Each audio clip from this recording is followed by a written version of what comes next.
뉴욕 증시가 7거래일 만에 처음으로 하락세로 돌아섰습니다. 유로존 경제지표 부진과 미국의 엇갈린 기업 실적으로 인해 최근 상승 랠리에 따른 차익 매물이 유발됐습니다. 또 벤 버냉키 연준 의장의 의회 증언을 앞두고 관망세도 짙었습니다. 미국의 산업 생산과 소비자 물가 등 경제 지표는 호조를 보였고 골드만삭스와 존슨앤존슨의 2분기 실적은 개선된 반면 코카콜라의 실적은 부진한 것으로 나타났습니다. 다우지수는 0.21% 내렸고 나스닥 지수와 S&P 500 지수도 각각 0.25%, 0.37% 하락했습니다. 유럽 증시가 하락 마감했습니다. 미국 지표 개선에도 불구하고 독일의 7월 경기 선행 지표가 예상 밖의 하락세를 보인 것이 시장 분위기를 악화시켰습니다. 독일의 투자자 신뢰지수가 뜻밖의 하락세를 보인 가운데 유로존의 5월 수출이 감소세를 보였고 영국의 인플레이션 지표가 예상보다 부진했습니다. 영국은 0.45% 내렸고 프랑스와 독일도 각각 0.71%, 0.41% 하락했습니다. 미국의 6월 산업 생산이 0.3% 증가하며 4개월 내 최대폭으로 상승했습니다. 이는 변동이 없었던 이전치를 상회하는 수준이며 시장 전망치엔 부합하는 결과로 하반기 진입을 앞두고 미국의 제조업 업황이 개선되고 있음을 의미합니다. 아울러 6월 소비자 물가지수도 휘발유 가격 상승 영향으로 4개월 내 최대폭으로 올랐습니다. 또한 미국의 주택시장 체감 경기가 또다시 57로 큰 폭으로 개선되며 7년 반 만에 최고 수준을 기록했습니다. 금리 상승에도 불구하고 주택 경기가 여전한 회복세를 유지하고 있는 것으로 보입니다. 골드만삭스의 2분기 순이익이 19억 3천만 달러, 주당 3달러 70센트를 기록했습니다. 이는 전년 동기 대비 2배 가까이 증가한 것입니다. 또 같은 기간 영업수익은 86억 1천만 달러를 기록해 79억 8천만 달러였던 시장 전망치를 상회했습니다. 이는 투자은행 매출뿐 아니라 고정수입과 외환 상품 트레이딩에서의 실적 개선에 따른 것입니다. 반면 코카콜라의 2분기 순이익은 26억 8천만 달러, 주당 59센트를 기록했습니다. 이는 전년 동기 대비 4% 정도 감소한 것으로 유럽에서의 판매량이 줄어든 탓입니다. 에스더 조지 캔자스시티 연방준비은행 총재가 연준이 지금 자산 매입 축소에 나서야 한다고 말했습니다. 조지 총재는 폭스 비즈니스 네트워크와 가진 인터뷰에서 자산 매입 조정을 시작하는 게 중요하다며 자산 매입 축소는 빠르면 빠를수록 좋다고 밝혔습니다. 그는 경제가 회복세를 보이고 있고 고용이 꾸준히 증가하고 있다며 지금이 자산 매입 조정을 시작할 때라고 본다고 강조했습니다. 이어 연준이 자산 매입 축소 규모를 얼마로 할지 또 얼마나 빠르게 할지는 FOMC에서 논의해야 할 문제라고 덧붙였습니다. 크리스틴 라가르드 IMF 총재가 주요국 중앙은행들의 출구 전략은 자본 흐름에 큰 영향을 끼칠 수 있기 때문에 신중하게 진행돼야 한다고 조언했습니다. 블룸버그 통신에 따르면 라가르드 총재는 루마니아 중앙은행 컨퍼런스에 참석해 중앙은행들이 부양책을 줄이거나 중단할 땐 훨씬 더 섬세한 게임이 요구된다고 강조했습니다. 라가르드 총재는 각국의 중앙은행들이 추진 중인 비전통적 부양책은 글로벌 경제에 무척 긍정적인 영향을 미쳤다고 평가하면서 이제 이를 되돌려 놓을 때 어떤 일이 벌어질지를 두고 봐야 한다고 말했습니다.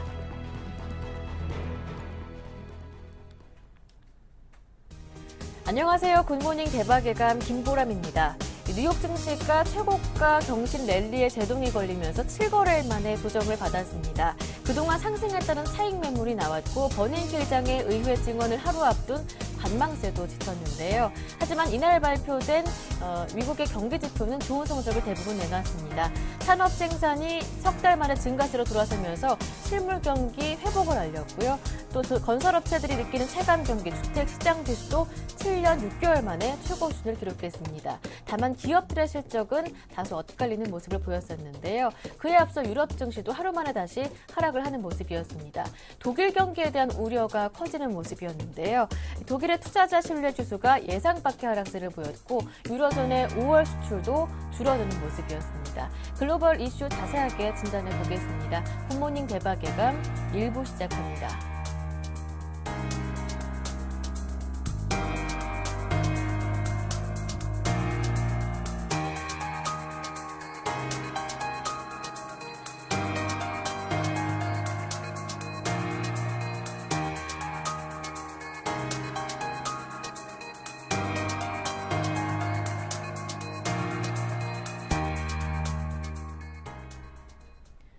글로벌 증시 마감 소식 자세하게 들어보겠습니다. KTB 투자증권 금융PB영업부의 이성웅 대리와 함께하겠습니다. 안녕하세요. 네, 안녕하십니까. 뉴욕 증시가 7거래일 만에 조정을 받았습니다. 경제 지표는 좋은 성적을 거뒀지만 버냉키 의장의 2회 연설을 하루 앞두고 경계 심리가 강한 모습을 보였었고요. 코카콜라 실적도 안 좋았다고 하더라고요.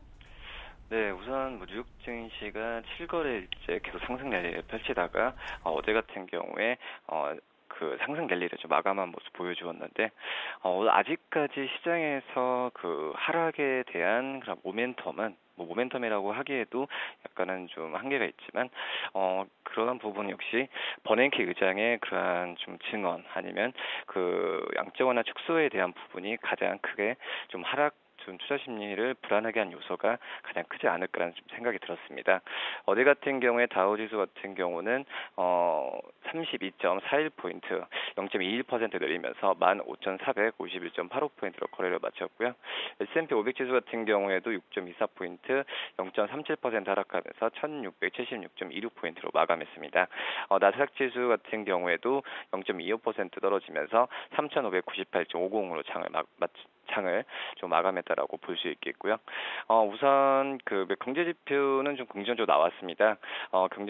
산업 생산과 또 소비자 물가 같은 경우에 경제 지표는 좀 긍정적으로 나왔는데 우선은 이 경제 지표가 좋게 나온 부분이 내일이랑 내일 모레 있을 그 버냉키 의장의 그 의회 증언을 앞두고 혹시나 그 양적 완화에 대한 축소에 대한 부분이 연결되지 않을까라는 좀 투자 심리를 좀 불안하게 만들지 않았나 생각이 들고요. 어제 같은 경우에 캔사스 총재인 에스더 조지 총재가 양적 완화 축소에 나서야 한다는 주장하는 것도 좀 시장에 좀 부정적인 영향을 미치지 않았나라는 생각이 좀 들고 있습니다. 네, 말씀해 주셨던 대로 이날 발표됐던 경기 지표 성적이 좋았습니다. 6월 산업생산, 소비자 물가 등 호조세를 보였는데요. 조금 더 자세한 내용 짚어주시죠. 얼마나 좋아졌습니까? 네, 6월의 산업생산 같은 경우에는 4개월 안에서 가장 최대폭으로 상승한 모습을 좀 보여주었습니다. 우선 산업생산 같은 경우에는 그 지난달 산업생산 같은 0.3% 오르는 모습 보여주었는데 우선 시장 전망치도 0.3% 정도 오를 것이다라는 얘기가 좀 있었는데 시장 전망치에 부합한 모습을 좀 보여주었고요. 우선은 산업생산 지표 같은 경우에서는 예를 든다고 한다면 광산업이랑 또 전력업에서 특히 제조업에서의 그 생산이 어느 정도 나왔냐라는 부분이 의미하는 지표라고 좀 볼 수 있겠는데 우선 4개월 만에 최대 오름세라고 보여진다고 하면서 지금 하반기 쪽에서의 그 경제 전망은 좀 밝게 특히 제조업에서의 그 전망이 좀 밝게 좀 나오지 않았나 생각이 좀 들고 있습니다. 우선은 제조업이 미국 경제에서 차지하는 비중이 12%라고 한다면은 이거 생산이 좀 활발하게 일어나고 있다는 거는 미국의 그 경제가 좋아지는 쪽으로 가고 있다라고 좀 볼 수 있겠고요. 이런 점에서 봤을 때는 좀 긍정적으로 지금 산업 생산이 올라갔다는 것은 좀 좋게 좀 봐야 되지 않을까라는 생각이 좀 들고 있습니다. 소비자 물가 같은 경우에도 4개월 내 최고폭으로 올랐다라고 좀 볼 수 있겠고요. 우선 소비자 물가 지수인 CPI 지수를 본다고 한다면 6월 달에 CPI 지수는 전월 대비해서 0.5% 올라온 모습 좀 보여주었는데 시장 전망치가 0.3% 상승이고 5월 달에 그 상승이 0.1%라고 한다면 6월에 CPI 지수가 0.5% 오르는 부분은 굉장히 좀 크다라고 좀 볼 수 있겠고 특히 휘발유 가격이 가장 크게 올랐던 점이 이런 소비자 물가 지수의 상승세를 가장 크게 반영하지 않았나라는 생각이 좀 들고 있습니다. 네, 기업들의 실적도 공개가 됐는데요. 골드만삭스와 존슨앤존슨의 2분기 실적은 좋았지만 코카콜라는 부진했다고 하던데 자세한 내용 한번 들어보겠습니다. 네, 콜라 좋아하시는 분도 많으실 거라 생각이 드는데, 코카콜라 같은 경우가 최근에 유럽에서의 판매량 감소가 나와주면서, 순수익이 작년 같은 분기와 대비한다면은 4% 정도 하락한 모습 보여줬고, 이게 어제 코카콜라 주가를 자극해서 1.88%까지도 코카콜라 증시를 끌어내렸다라고 좀 볼 수 있겠습니다. 그리고 골드만삭스 같은 경우는 오히려 시장 전망치보다 높게 나와주는 모습 좀 보여주었는데 골드만삭스의 2분기 2분기 순이익을 본다고 한다면 19억 3천만 달러로 작년 2분기가 9억 6,200만 달러에서 굉장히 많이 2배 가까이 이상 오른 수치라고 좀 볼 수 있겠고요. 이런 점에서 봤을 때는 뭐 골드만삭스 그리고 또 어제 존슨앤존스 같은도 실적이 발표했는데 우선 존슨앤존스 같은 경우도 2분기 순이익이 38억 3천만 달러로 작년이 14억 1천만 달러가 한다면 2배 이상 크게 굉장히 좀 좋아진 수치라고 좀 볼 수 있겠습니다. 뭐 코카콜라의 실적 부진에 좀 시장은 좀 떨어졌지만 그래도 그 골드만삭스와 존슨앤존슨이 실적을 좋게 만들면서 그 2분기 실적 장세에 대한 기대감은 더 높였다라고 볼 수 있겠고요. 여기서 하나 짚어본다고 한다면은 네, 말씀드렸듯이 17과 18일에 있을 버냉키 의장의 그 의회에서의 증언이 이 순이익이 기업들 높아지면서 오히려 양적 완화 축소에 대한 부분이 좀 나타나지 않을까, 그게 좀 약간 우려스럽다라고 볼 수 있겠습니다. 글로벌 증시 마감 소식과 이슈 한번 정리해봤습니다. 지금까지 KTB투자증권 금융PB 영업부의 이성웅 대리와 함께했습니다. 말씀 잘 들었습니다. 고맙습니다. 네, 감사합니다.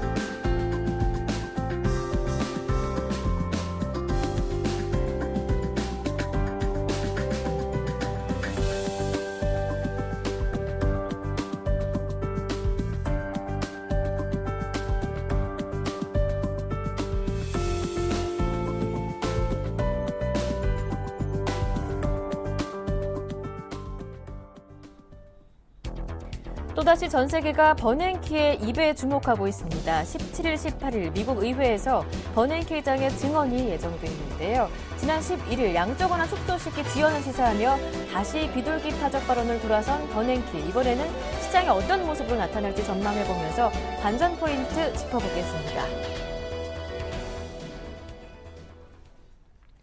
자세한 내용은 레이크쇼어 인베스터스의 이현민 이사님과 함께합니다. 안녕하세요. 안녕하십니까. 네, 버냉키 의장이 현지 시간으로 오늘부터 이틀간의 일정으로 의회에서 통화 정책에 대한 증언을 하게 되는데요. 어떠한 영향을 미치게 될지 관전 포인트는 무엇일지 한번 짚어보겠습니다. 그렇습니다. 시장의 관심이 이제 이틀 동안 네. 버냉키 의장이 어떤 얘기를 할 것인가, 여기 이제 초점이 맞춰진다고 볼 수가 있겠습니다. 지난 10일 때 그 전미 경제학회 연설을 통해서 현재의 미국의 재정 정책에 제약이 있기 때문에 현재로서는 당분간 완화된 통화 정책을 구사할 것이다. 다소 완화된 입장으로 돌아섰는데요. 이보다는 조금은 강성 기류의 언급이 나오지 않을까, 이런 부분이 오늘 시장에서 뉴욕 증시가 다소 주춤거린 양상이라고 볼 수가 있겠습니다. 우리 시간으로는 이제 오늘 밤부터 이 내용이 이제 시장의 정보로 이제 알려질 것을 보입니다. 17일에는 하원 금융위원회에서 연설이 있고요. 18일에는 상원 은행위원회에서 연설이 있습니다. 이렇게 이제 의회에 출석하는 것은 정기적으로 2월과 7월 두 번에 걸쳐서 이를 소화를 하고요. 그다음에 의회에 요구가 있을 때 부정기적으로 나가서 이제 증언을 하게 됩니다. 이번이 이제 하반기에 정기 증언 일정으로는 마지막이라고 볼 수가 있겠고요. 시장의 관심은 현재 대다수 절반가량의 그 연준 위원들이 9월 정도에서 양적 완화 규모를 축소해야 된다, 이런 그 의사를 현재 밝히고 있다는 점을 들 수 있겠습니다.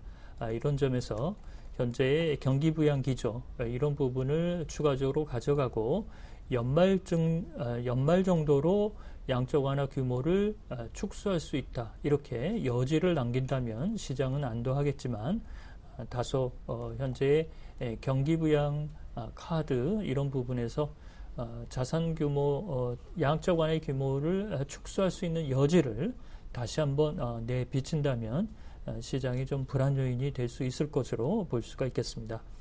역시 이제 시장에 친화적인 내용이 나올 것이다라고 얘기를 하고 있지만 일말의 그 뉘앙스가 달라질 수 있는 가능성 네. 이런 부분을 좀 염려한다라고 볼 수가 있겠고요.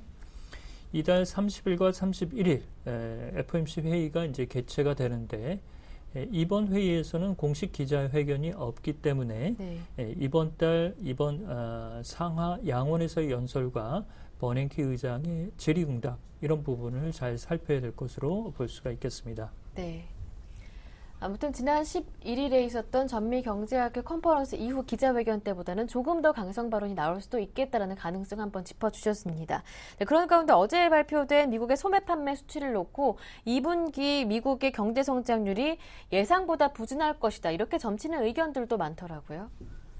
그렇습니다. 연준의 밴드가 이제 하반기 때 2.3에서 2.6 정도인데요. 네. 이것을 이제 못 맞출 수 있을 것이다라는 견해가 속속 올라오고 있습니다. 어제 이제 우리 시간으로 이제 그제가 될 텐데요. 6월 소매 판매가 0.4 정도밖에 증가하지 못한 것으로 발표가 됐습니다. 예상보다 부진하게 발표가 됐는데요. 이렇게 이제 발표되자 이달 말일에 나올 미국의 2분기 GDP 성장률 예비치 수치가 종전 1% 초반 수준에서 1%에 도달하지 못할 것이다라는 의견들이 다수 현재 나오고 있는 상태입니다. 현재 6월의 소매 판매 증가율은 0.4% 증가한 것으로 발표가 됐고 예상치는 0.8%였습니다. 이렇게 본다면 미 소비 경기의 70%를 차지하고 있는 소비자들의 지갑 열기가 예상보다는 굉장히 신중한 모드다라고 볼 수가 있겠는데요. 세부 항목을 봐도 이를 잘 들여다볼 수가 있겠습니다. 특히 가솔린 가격은 가격이 좀 오르면서 이른바 비용이 물가를 올리는 코스트 푸시 요인으로 작용이 됐고요. 자동차 판매 이 두 가지 항목을 빼게 되면 소매 판매는 마이너스 0.1%로 지난달 대비해서는 뒷걸음친 것으로 현재 파악을 하고 있습니다. 소비자들이 시퀘스터로 인한 정부 지출 감소 이런 부분에서 하반기 때 이를 단단히 대비하는 모습이라고 볼 수가 있겠고요. 따라서 2분기 GDP는 골드만삭스가 종전에 1.3에서 0.8로 대거 낮췄고요. 영국의 바클레이스도 0.6에서 0.5로 낮췄습니다. 로얄 뱅크 오브 스코틀랜드나 현재 매크로 이코노믹 어드바이저스도 0.5와 0.6으로 현재 낮추고 있는 상태인데요. 오늘 새벽에 핑코 쪽에서도 나온 부분은 1.2 정도를 예상을 하고 있지만 이 수치가 대부분의 수치였지만 이를 못 맞출 것으로 현재 파악을 하고 있다는 점 잘 들여다볼 대목이라고 보겠습니다. 네. 이 때문에 경기 부양책 지속 가능성에 대한 무게도 실리고 있는 모습인데요. 하지만 대표적인 강경파 발언 성향이죠. 매파 성향의 위원인 에스터 조지 캔자스시 총재가 연내 양적완을 당장 축소해야 한다라는 발언을 했다고요. 그렇습니다. 예상보다 이 강경 발언이 많이 나오지 않는 부분은 네. 그동안 버냉키 의장이 좀 강성 기류의 발언을 했기 때문에 이런 점에서 이제 좀 주춤하고 있는 상태인데요. 그렇지만 지난 10일 날 전미 경제학회에서 다소 완화된 입장으로 돌아서자 매파적인 시각을 가지고 있는 지역 연방은행 총재들이 다시 입을 열기 시작을 했습니다. 지난 15일 날 찰스 프로서 필라델피아 연은 총재도 연내에 양적 완화 축소를 단행해야 될 것을 얘기를 했는데요. 새벽에 에스터 조지 캔사스시티 연방은행 총재도 이를 다시 확인을 했습니다. 6월 FOMC 의사록에서도 두 명의 지역 연방은행 총재가 반대표를 던졌는데요. 하나는 이제 제임스 블라드 세인트루이스 연방은행 총재였고 나머지 하나가 이 에스터 조지 연은 총재라고 볼 수가 있겠습니다. 세인트루이스 연은 총재는 인플레 목표치가 2%가 가까워지는 것을 확인하고 나서 양적 완화 축소를 가져가도 늦지 않다. 비둘기파적인 시각으로 본다고 한다면 이 캔사스시티 연은 총재는 매파적인 시각이라고 볼 수가 있겠습니다. 특히 이제 에스터 조지 캔사스 은행 연방은행 총재는 양적 완화 축소가 브레이크를 밟는 게 아니라 악셀레이터에서 발을 떼는 것이다라고 그 의미를 쉽게 해석을 했는데요. 지난번 버네키 의장도 이 언사를 인용을 하면서 에스더 조지 캔사스시티 은행의 연준 총재의 의도를 잘 활용한 부분이라고 볼 수가 있겠습니다. 따라서 현재 에스더 조지 총재는 9월부터 양적 완화 규모를 단계적으로 축소해야 된다는 측면을 강조하고 있다는 점, 이런 점을 좀 더 말씀드릴 수 있겠습니다. 네. 다음 이슈 짚어보겠습니다. IMF가 독일과 프랑스 같이 금융거래세 토빈세 도입을 추진 중인 회원국들에게 다른 대안을 찾아보라고 권고했다고 하죠.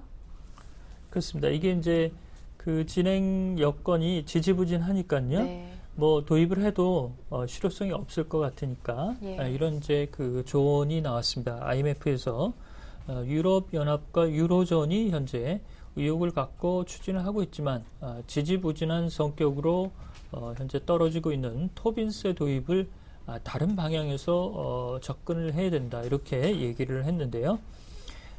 프랑스와 이탈리아가 현재 금융거래세를 일부 도입을 해서 시행을 하고 있습니다만 오히려 이 세수 확보 차원의 선기능이 나타나지 않고 금융거래가 줄어드는 등 부작용이 나타나고 있습니다.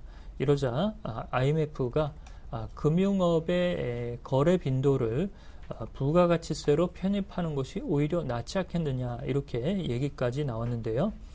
EU 집행위원회가 내년 1월부터 EU 11개국에 시범적으로 먼저 도입을 하겠다라고 얘기를 했고, 일부 국가는 이제 먼저 도입을 해서 이제 시행을 하고 있지만, 현재 EU 집행위원회가 보는 연간 300억 유로 정도의 세수 수입은 좀 녹록치 않은 것으로 볼 수가 있겠습니다.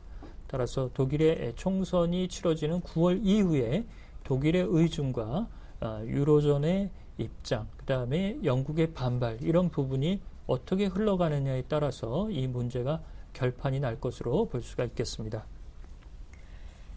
중국 그림자 금융시장의 주력 상품인 웰스 매니지먼트 프로덕트의 부실 위험이 공개적인 경고를 받았다고 하더라고요. 이 이야기 뒤이어서 한번 더 이야기 들어보겠습니다.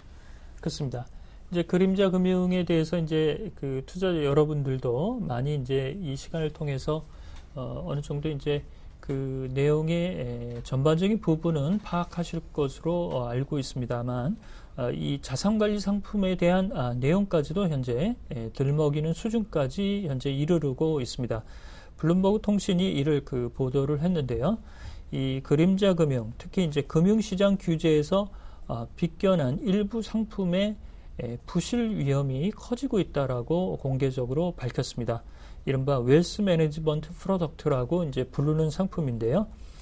중국의 예금금리가 3%이지만 이 자산관리 상품은 단기적으로 그 시한을 갖고 판매를 하기 때문에 특히 금리도 5% 정도 수준에서 이를 웃도는 수준을 제시하고 있어서 예금자들의 그 투자 상품으로서 상당히 각광을 받고 있는 상품입니다.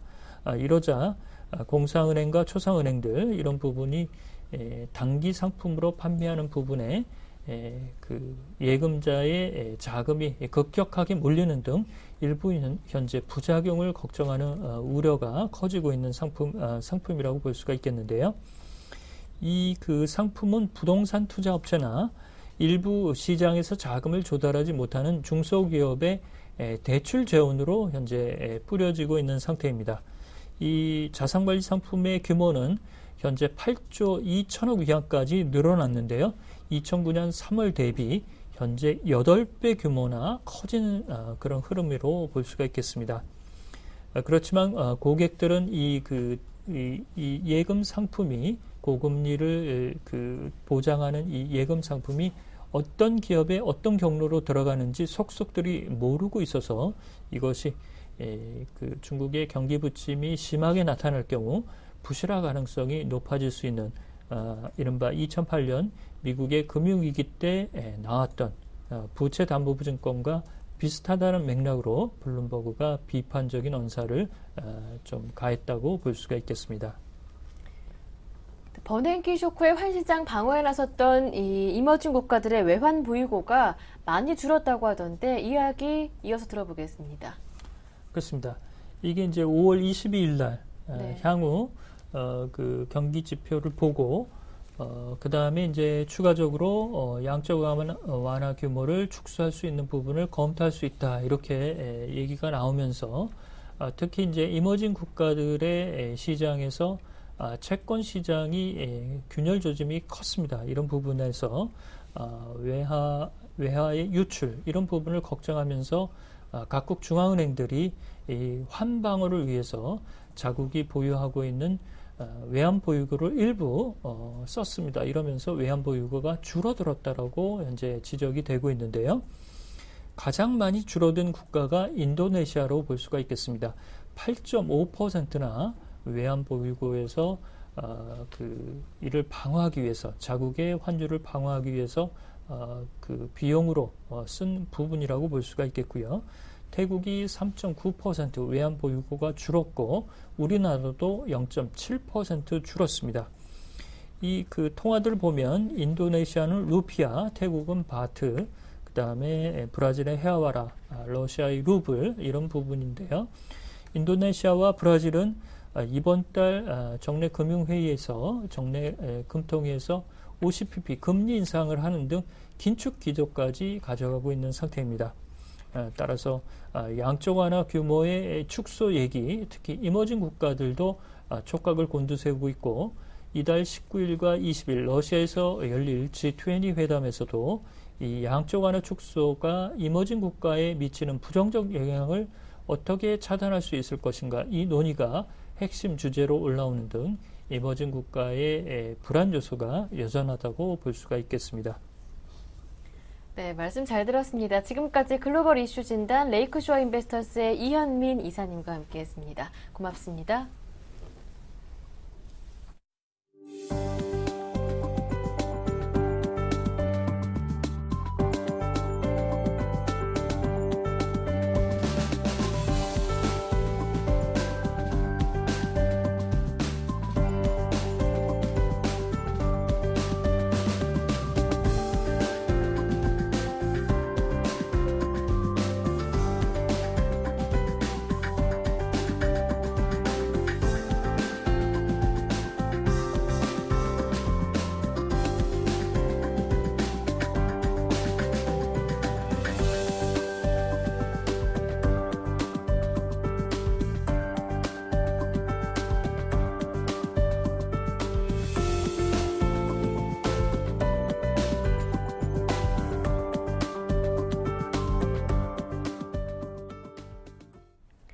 오늘장 전략 시간인데요. 매주 수요일은 시장을 이끌고 있는 이슈들 정리해드리는 순서 마련하고 있습니다. 네, 오늘은 KTB투자증권 압구정지점의 권희수 대리님과 함께합니다. 안녕하세요. 네, 안녕하세요. 네, 먼저 지난 한 주간 국내 증시 이끌었던 이슈들 정리해 볼 텐데요. 지난 한 주도 그렇고 그리고 앞으로의 한 주도 그렇고 역시 버냉키 이름이 들어있을 것 같아요. 먼저 지난 한 주간 시장을 이끌었던 이슈들 정리해 보겠습니다. 예, 일단 뭐 가장 최근에 지속적으로 이슈가 나왔던 게 아무래도 FOMC 회의 이후에 버냉키의 어떤 발언, 그게 지속적으로 지난 5월 이후로 7월 달까지 계속 영향을 끼치고 있는데요. 지난 6월 달부터 어떤 버냉키 의장의 그 매파적인 발언이 사실 시장에 큰 우려가 이제 자아내면서 6월 달 시장의 큰 하락의 요인이 아니었나라고 좀 말씀을 드리고 싶은데 이번 7월 달은 이제 또 FOMC 회의록에서 이제 버냉키 발언이 상당히 좀 비둘기파적인 발언을 했습니다. 상당한 수준의 경기 확장적 통화 정책이 당분간은 필요하다라고 말을 했는데 사실 이 말은 기존의 양적 완화 축소를 너무 우려할 필요 없이 당분간은 기조를 계속해서 지속을 할 테니까 걱정하지 말라 뭐 이런 식으로 좀 해석을 해도 될 것 같습니다. 그 외에 또 가장 큰 하나의 뭐 어떤 발언을 했었는데 현재 실업률이 6.5% 이하로 떨어지게 되면은 기준금리를 인상할 수도 있다라는 시장의 그런 전문가들의 분석과는 다르게 6.5% 이하로 떨어진다고 하더라도 당장의 그 기준금리를 인상을 하지는 않겠다라고 상당히 좀 우호적인 이제 발언을 하면서 기존에 있던 그 양적 완화 축소의 이슈에 대해서 좀 우려가 좀 감소하는 모습을 보였습니다. 그로 인해서 글로벌 시장이 상당히 좀 그동안에 외국인의 매도세로 좀 하락 압력을 받았음에도 불구하고 단기적으로 외국인의 수급이 상당히 좀 개선이 되면서 국내 시장도 코스피 시장을 주축으로 해서 좀 상당히 크게 반등을 하는 모습을 보였습니다.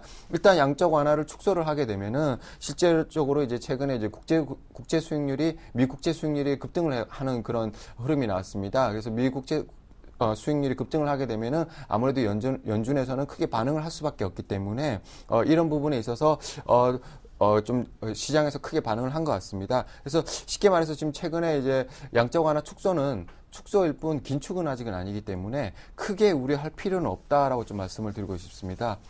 두 번째로는 이번 주에 있었죠. 그 중국의 GDP 발표가 있었습니다. 중국의 2분기 GDP 발표가 있었는데 성장률이 7.5%가 나왔습니다.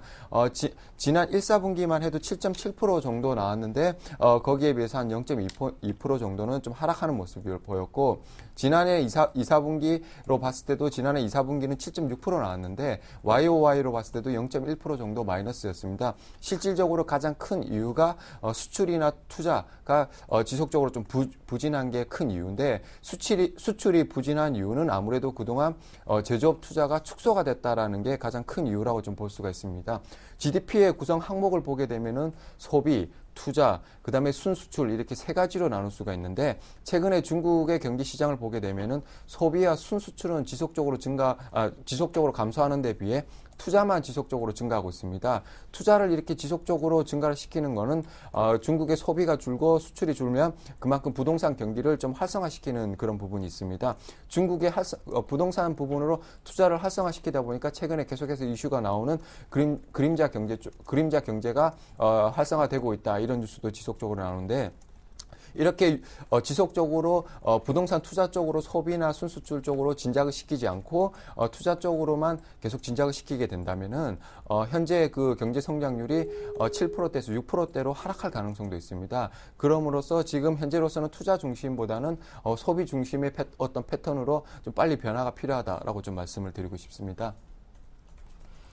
네, 이렇게 해서 버냉키 의장의 비둘기파적 발언 이후 코스피는 당일에 한 3% 가까이 급등했다가 그 이후로는 주춤거리는 모습을 보였었고요. 중국의 GDP 성장률 공개도 예상치에 부합하는 정도였지만 국내 증시에 큰 영향은 없었었는데요. 일단 중국의 경기 지표가 예상치에 부합하는 성적을 보여주면서 이제 시장의 관심은 다시 버냉키의 입에 쏠리고 있습니다. 이제 앞으로의 한 주간 국내 증시 이끌 이슈들 정리 부탁드리겠습니다. 예, 일단 이번 주 같은 경우는 가장 큰 이슈가 한 세 가지 정도가 있습니다. 일단 버냉키 발언이 또 한 번 더 있을 거고요. 네. 그 2분기 어닝 시즌에 대한 실적 발표가 이번 주에 가장 큰 화두가 되지 않을까라고 좀 말씀드리고 싶고 그리고 바로 주말에 있죠. G20 재무장관 회의에 그런 어떤 출구 전략 이슈가 다시 한 번 더 재부각이 될지 이런 부분도 좀 신중을 가해서 좀 체크를 해봐야 될 것 같습니다. 일단 17일, 18일 사이에 바로 오늘이죠. 버냉키 상하의원 그 청문회 출석이 있습니다.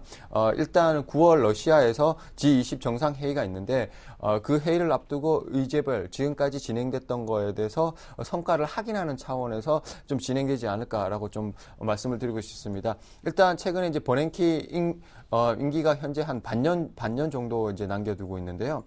이 반년을 앞두고 정책적인 변화가 있을까 없을까 이런 부분에 대해서 앞으로 좀 향후 좀 지속적으로 체크해봐야 될 문제라고 생각을 하고 있습니다.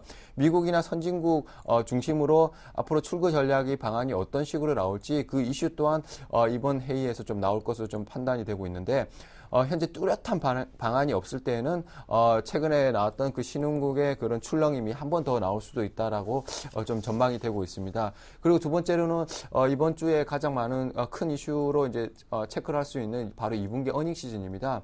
바로 미국에서는 알코아를 시작을 해서 2분기 어닝이 이미 시작을 했습니다. 알코아 같은 경우는 최근에 예상치보다는 좀 상회하는 실적 발표로 어떤 글로벌 경기의 회복 조짐을 조금 나타내는 모습을 보여주고 있는데 최근 어닝 컨센서스가 지속적으로 전체적으로는 하향을 하고 있다는 모습이 조금 우려스럽습니다. 그 예로 일단 국내 삼성전자를 최근에 이제 어닝을 발표를 했었는데 전문가들이 예상을 했을 때는 10조 원 이상을 예상을 했었지만 실질적으로는 발표는 9조 5천억 원이었습니다. 그래서 실질적으로 예상치보다는 좀 부합하지 못하는 실적 발표로 삼성전자의 큰 주가 하락과 함께 그 IT 부품주들의 하락 견인이 아니었나라고 좀 말씀을 드리고 싶고, 이번 주는 아무래도 금융주와 IT 관련주들의 실적 발표가 지속적으로 미국에서 나올 것으로 지금 보여지고 있습니다. 인텔이라든지 뭐 마이크로소프트, IBM 이런 IT 기업들을 주축으로 해서 IT 기업의 실적이 예상치보다는 좀 상회하는 결과가 나온다면은 국내 IT 업계들도 지속적으로 좀 그 흐름을 따라서 반등을 하지 않을까라고 좀 말씀을 드리고 싶고, 현재 국내 상장사 OP가 지난 동기 대비해서 한 올해 가이던스가 20% 정도로 이제 증가할 것으로 지금 예상은 하고 있지만, 한 달 전에 예상을 했던 것보다는 살짝 소폭 하락할 것으로 지금 보고 있습니다. 그래서 현재 기대치가 상당히 낮아져 있다라고 좀 말씀을 드리고 싶고, 현재 이렇게 기대치가 낮아져 있을 때는 실질적으로 리스크가 적고 실적 개선이 뚜렷한 기업에 좀 관심을 가지시는 게 가장 좋을 것으로 판단이 됩니다. 특히 최근에 실적 어닝 가이던스를 추정치를 상향하는 기업에 관심을 가지는 게 2분기 어닝 시즌 투자 전략으로 좋지 않을까라고 좀 말씀을 드리고 싶습니다. 네, 그렇다면 앞으로의 한 주간 주가 흐름 어떻게 보시는지요? IT 쪽에도 주목해보자 말씀해 주셨었는데요. 예, 일단은 이번 주 같은 경우는 미국의 IT 업계의 그 실적 발표로 인해서 국내 시장의 IT 업계가 좀 출렁임이 나오지 않을까라고 좀 말씀을 드리고 싶습니다. 지지난주부터 해서 IT 업계, 특히 삼성전자의 6월달 큰 폭의 하락으로 인해서 그동안 좀 바닥을 다지게 하면서 삼성전자가 어떤 개화의 시기를 다시 한 번 더 찾고는 있는데, 뚜렷한 그런 상승 모멘텀을 현재로서는 찾지 못하고 있는 방향입니다. 하지만 기업별로 봤을 때는 2분기에 어떤 애플향 납품을 하는 기업들이라든지 삼성향 납품 기업이라고 하더라도 2분기에 실적이 대폭으로 증가하는 기업들이 있습니다. 이런 기업들에 좀 관심을 가지면 되지 않을까라고 좀 말씀을 드리고 싶습니다. 네, 말씀 잘 들었습니다. 지금까지 KTB투자증권 압구정지점의 권희수 대리와 함께했습니다. 고맙습니다. 네, 감사합니다.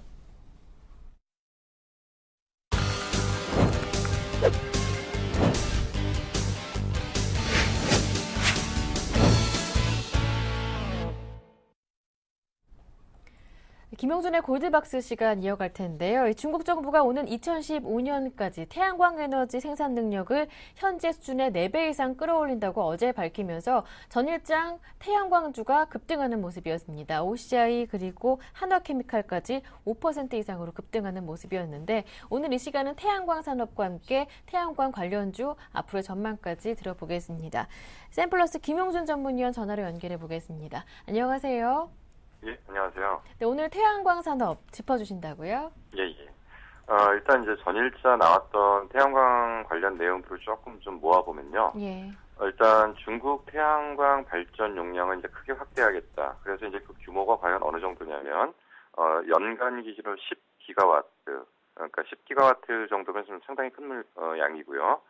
3년 동안에 30기가와트 정도를 늘려보겠다.